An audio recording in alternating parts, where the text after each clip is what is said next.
Welcome to the AdTech Forum. Being a major election year, we're breaking this video into 3 sections: the political landscape, the challenges and complexities, and how to prepare for upcoming elections. We're excited to welcome Shannon Chatlos to talk about all things political advertising. Shannon is a partner at SPM, where she leads the digital and strategic media team. She's responsible for developing messaging strategies, advertising solutions, and integrated digital strategies for candidates, associations, advocacy clients, and corporation. Shannon, welcome to the AdTech Forum. Thanks for having me, you guys. We are excited to have you here. This is a very hot topic in an election year, and so we think that this is going to be very informative to everybody that's listening. So what trends from where you are sitting today are you noticing as it relates to political ads? And what are those particular trends changing in comparison to how they were during the last election season? I think the biggest trend that I'm seeing is that we aren't segmenting out digital into its little own room or its own little bucket. And we're really approaching our ad buys holistically and really thinking about where can we reach our voters and developing a media plan that's very integrated. I think that the fragmentation of the media markets has caused that. Like we had to, but we have to look at our budget as a whole. And in cycles past, in political cycles past, I think you would have digital consultants fighting with traditional linear consultants over budget. And at our firm, we took a big step back a long time ago. So we were in a really good place to make that change. But I think the biggest trend is are your buyers looking at the buy holistically and not just, digital versus linear and direct mail and all that kind of stuff. So we're really looking at the whole buy and how can we reach our voters? I'd love to hear from your perspective, like what's changed in regards to some of the platforms or technologies that campaigns are using and how those are effectively being done. I mean, streaming and CTV OTT has really changed the landscape for us because we can target the ads, which is obvious. Obviously we are reaching a very specific person. Probabilistic matches don't really help voter, driven campaigns. We're not trying to find someone that looks like somebody else. We're trying to find that very specific voter. So I think the onboarding of and the ability to target with streaming and get that large glass experience, just like our broadcast, really burn in a message like we would on a broadcast buy, has really been a huge advantage to us. And it's something we're definitely taking advantage of. How do you feel that data analytics is changing as it relates to political ads? And do you happen to have any examples of how that data-driven decisions are being done or how they're affecting campaigns and messages, mostly as it relates to, targeting your potential voters? Yeah, I think unless you've been on a campaign where you really realize like how much goes into audience development, it's pretty much the backbone of everything. So from everything from budgeting, in many ways, it's just a giant math problem. How many people do we need to move? And how expensive is the media market? How many people are in the target audience? What kind of, are we talking about a statewide? Are we talking about a congressional district? Are we talking about something more local? So when it comes to data analytics, like our data is voter data. So sometimes I think that we tend to overanalyze that. Like this is it's voters. So now with the data analytics, I think if you're talking about are the reporting platforms allowing us to see reach and frequency and analyze who we've reached and using that data to then make sure like, all right, maybe we are using data analytics to see how much our linear reaches and where can we incrementally help through a digital buy. But I think when you're talking, at least when you're talking to me, and we're talking about data, like for me, it's hard data. It's voter data. And that hard data. So with that, so you have hard data, you have the voter data. that leads us to the next component of this series, of this specific episode, of complexities and challenges within the political advertising ecosystem. As part of this section, I want to be able to dig in with you on misinformation and disinformation. Okay. So, from where you're sitting specifically, how do political agencies handle the spread of misinformation and disinformation across multiple digital platforms? So this is I feel like I should bring the comms team in on this question, because this isn't just about advertising, right? So let me take a step back and say how incredibly frustrating it is that because of like a really bad PR move on the platforms, that I now have to get personally certified with my driver's license, my social security number, and another like where I live, my home address, to buy political advertising on certain platforms. This like, to me, that's data privacy issue right there. So, I don't think that digital platforms are the reason for the spread of disinformation or misinformation. I think the news is. I think that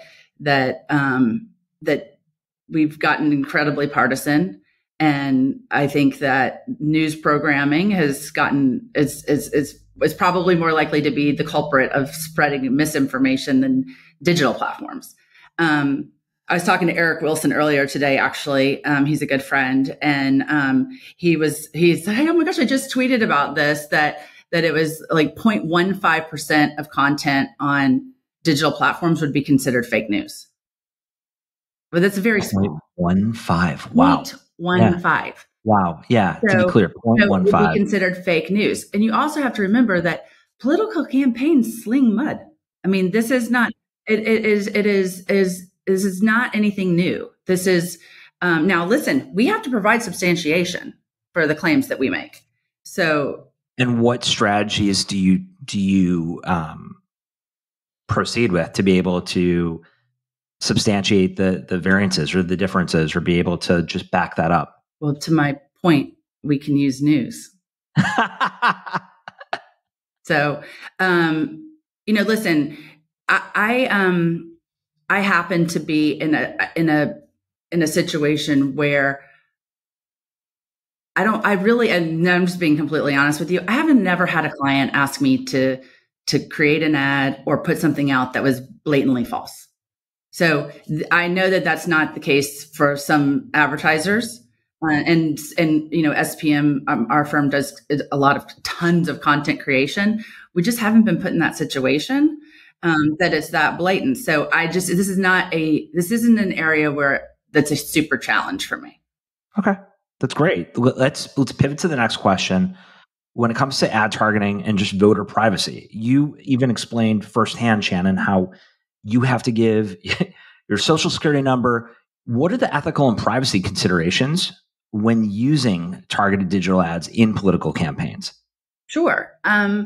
Well, so one thing that I think is really important especially for a lot of your constituency that's listening to this, our privacy concerns aren't as heightened as some others because we're not using this for commercial purposes.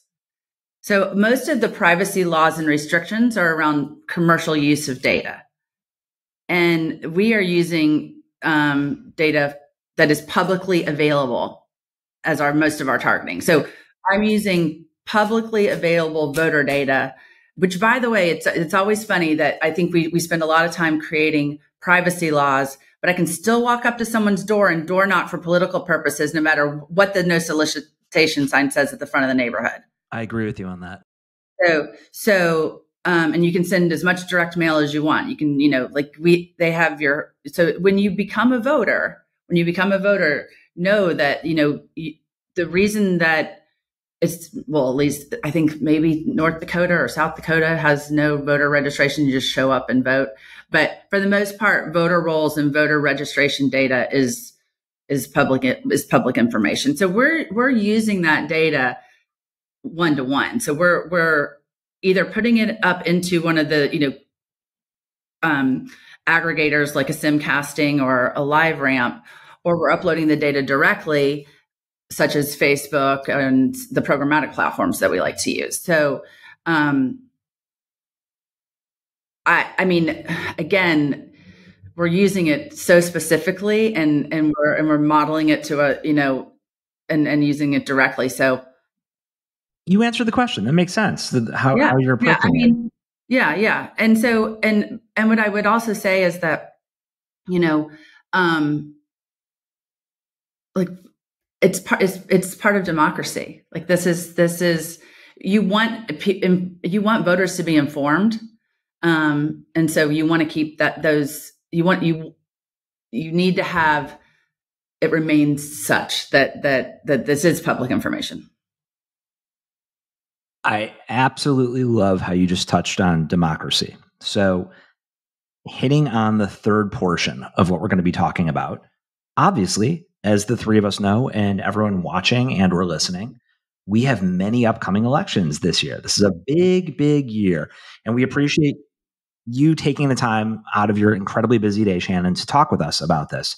So as we are preparing as in America and just others that are watching overseas and in their respective elections, but most specifically for the US,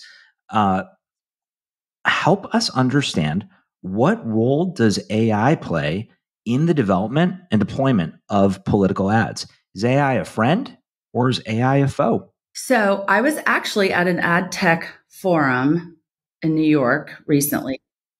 Not the ad tech forum. Ad tech forum, ad tech. It was a conference, right? Yep.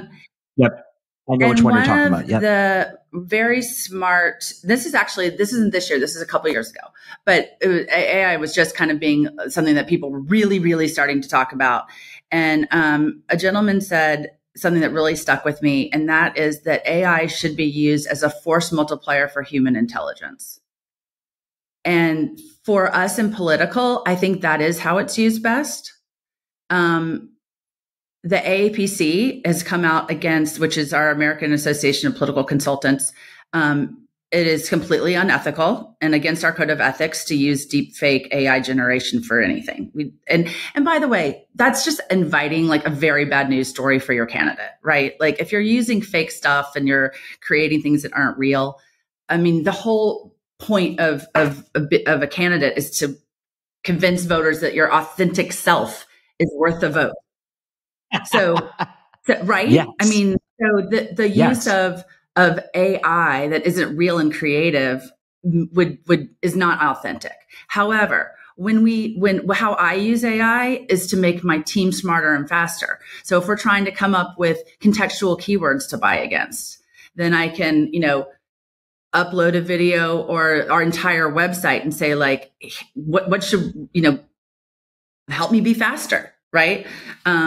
Or Google search terms and things like that. So we definitely are using AI to help us, take a candidate's speech and create social media posts from the speech. So those are the kinds of things that we're using AI for. But again, like we're using it we wrote the speech. Now we're, the candidate wrote the speech. Now we're, creating social media bites out of it. So that's how we're using AI here at our firm. I respect it. Thank you. That's super helpful. Yeah. As we prepare for the upcoming election, what are the biggest challenges, just as a professional that's been doing this for a couple of decades, that has a lot of experience with political advertising and just everything within this ecosystem? What do you foresee as the biggest challenges and or opportunities for this election? So there's two sections to this that I would focus on. So first is the challenge that I so much appreciate folks reaching out to us with their ideas from the ad tech industry as a whole. But if you have no experience with campaigns, or you haven't volunteered on a campaign, or what you think might work in Michigan doesn't necessarily apply to Georgia, you have to remember this is a very personal business where we are convincing someone that they should vote for a certain ideological value or, of a personal brand or whatever we're doing. So I feel like you really do need to understand the nuances of politics. As far as my own, like, what are my challenges when I'm placing media, when I'm buying media, it's 100% fragmentation and budget. So it is really, really hard we can't buy everywhere, but people's own behaviors, like I'm watching media everywhere. I'm all over the place, right?